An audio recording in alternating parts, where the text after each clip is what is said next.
Hello everyone, today. As you can see, there are two handles in front of me. I will be teaching you the difference between doors handles and their types.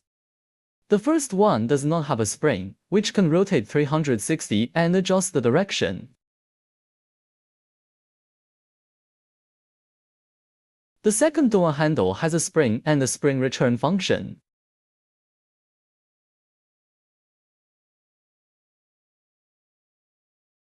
Almost all locks on the market come with springs built in. But let us see how the unsprung handle would work with conventional lock. The spring return function is achievable even without a spring. So handle without spring will definitely cost you less.